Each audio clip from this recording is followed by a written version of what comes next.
This is the state of the world.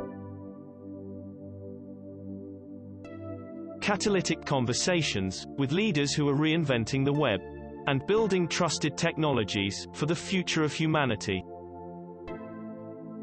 Brought to you by EXO, the Internet of Impact.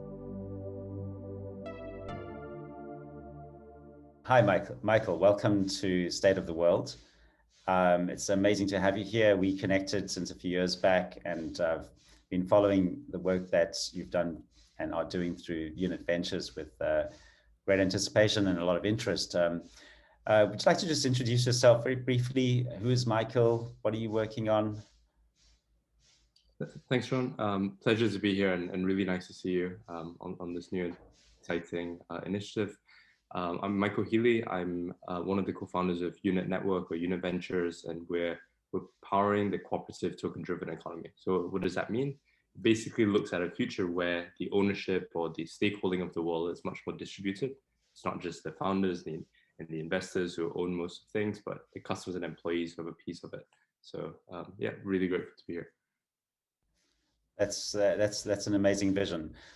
So if we think about the state of the world today, there's a lot going on.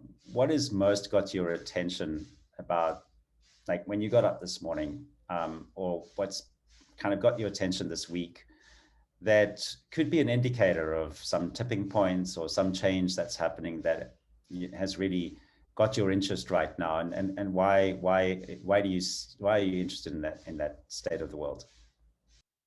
I think the ability for people to critically think and question has got to my mind, in the sense that, you know, a lot of people kind of had their perspective on how they believe life was going to be, and all of a sudden, you know, less than 18 months ago, like their complete world was taken off path. So I think this could work out optimistic and positive, because, you know, a lot of people who are not necessarily interested in impact investing or doing socially impactful stuff, or even personal development, now are a lot more open to it. So yeah, I think that in terms of a very specific thing that has caught my attention is the openness that people have towards exciting new technologies, initiatives, and ways of doing things.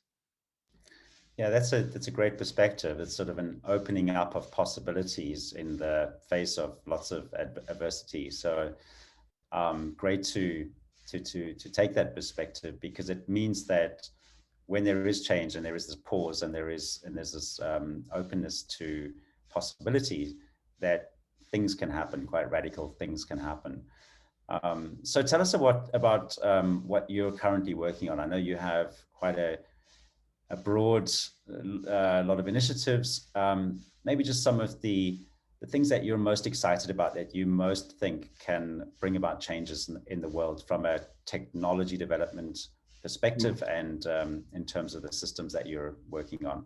Most definitely. So our main focus on technology at Unit is the Unit Network. It's basically an easy way to make tokens. So the same way the mobile phone, you know, has transformed communication, the same way the internet has transformed access to information, we believe that tokens are going to do it for value, and for specifically the distribution of value, the access to resources.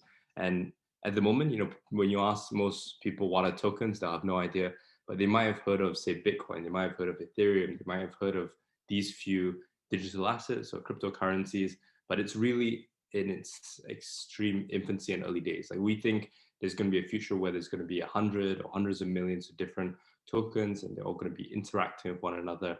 And we're focused on the technology that makes this future an exciting reality. Basically, you know, to create a token, you give it a name, you give it a supply, like how many of them exist, and you give it a symbol, and you easily have it created. And then it's all about you to create your own microeconomy around what makes that token interesting, why someone would want to engage with it. So if you look at the world now, there's 200 countries. We imagine a future where there's going to be 200 million like micro countries, and the world's going to be much more cooperative. Even like your local restaurant, like the local community, you know, it's going to have its own microeconomy or microcurrency to govern it. And how does that relate to the mainstream economy then? How do these cooperative tokenized economies link to fiat economies and the economies that we're used to? Yeah, it's a great question. So I suppose this would be an extension of that. And then what will happen eventually is that this is going to replace the old non-technologically driven economy. So if you look at newspapers, you know, it would have been quite hard to fathom a reality where, you know, you wouldn't have a newspaper delivery boy delivering pieces of news chopped up every morning. And if the news changed, you know, you can't just edit, you know, several 100,000 or a few million newspapers like that. But, you know, the cool thing about the internet is it's really allowed for this change. Or, you know, if you wanted to communicate with someone on the other side of the world, you know, you would have to work with your postman, you would have to wait 4 days and a bunch of people in the middle, hopefully getting it right. And, you know, the internet, the mobile phone has significantly changed that. So I don't believe it's going to be an overnight shift, but it will most definitely replace in its entirety this current system that we live in. And we're going to look back at this current day and go, wow, it's so inefficient, it's so corrupt compared to, you know, this new model that we're moving towards. And what would be sort of some of the current use cases and real implementations around this that you have within the Unit network? Definitely. So, I mean, few interesting examples. So, if you think about, like, we're building a village here in Bali that uses this idea of cooperative ownership. Most businesses, you know, especially real estate developments, are owned by maybe 2 or 3 people. You know, this shows a model where it's, you know, 2,000 to 3,000 people have a stake in it. If you look at, you know, most restaurants, you know, it's probably owned by 1 person. You know, we're building a number of case studies where, you know, many people own a local restaurant. Or like we also have a number of examples of musicians who have issued tokens where, you know, when they become extremely even more successful than they are today, it's not just themselves who benefit, but, you know, their family, their friends, their supporters. And yeah, I think these are just a small number of examples of how Unit empowers the token economy. And it's also quite different in the sense that most people, even in the crypto sphere, they don't see the benefit of using tokens for the real world. And we also provide a number of features which we believe are steps ahead compared to, you know, other platforms that allow you to issue tokens, or people who issue tokens, how for instance it's valued. Can you give some examples of those steps ahead? Because I think we're particularly interested on this. Yeah, absolutely. So, you know, people used to look at internet companies and they used to think, you know, you don't have to value internet companies. As long as people are using it, as long as a bigger company buys it, then it can be valued at, you know, hundreds of millions of dollars or billions of dollars. It really doesn't matter.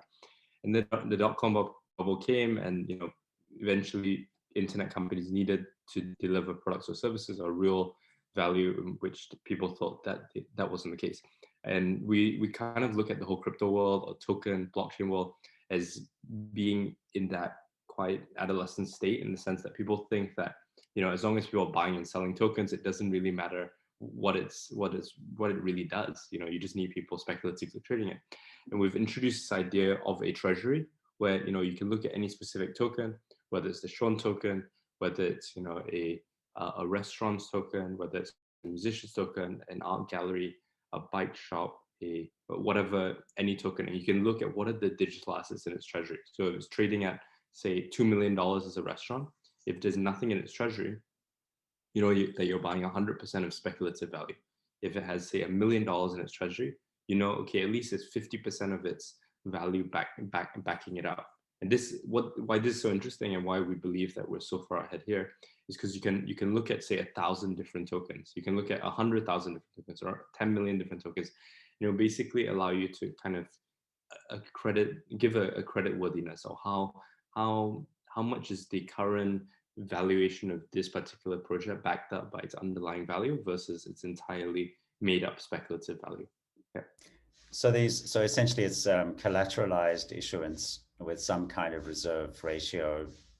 To an extent, and we believe that this is going to be the default standard for every single token, because the issue with tokens compared to, say, companies is when you look at a company, like now how companies are valued at underlying assets plus a multiple of profit.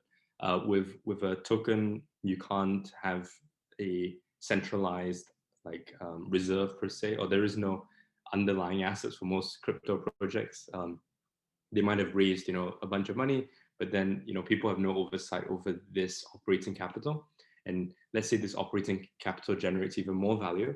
There currently is no idea of a central treasury which underpins this token. So we like, these are two examples of a bank-owned treasury that we provide for all tokens. We also provide, governance. Let's say we have a really, really easy to use polls feature. We provide a way for people to set up a store. We provide a way for people to search the token holders so that there's a marketplace within that token economy. So these are just a number of tools that Unit provides as underlying technology, which we believe is way ahead of any other tool that exists. And what are the user interfaces that people would typically use to access these systems? Is it mobile based currently? Web-based, mobile and desktop, where we have a really clean and beautiful interface that makes it really easy to create a token, really easy to send, transfer, use these tokens for the various features mentioned. We also have our own exchange.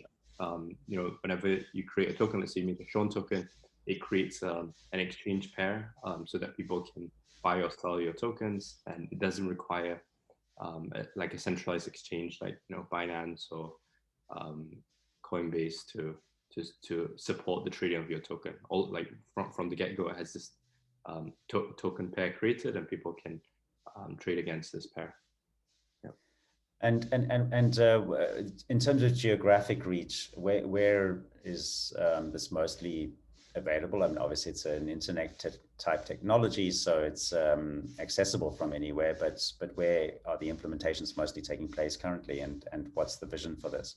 Well, mostly in Europe and Asia at the moment. So we have about 35,000 members in our community and users.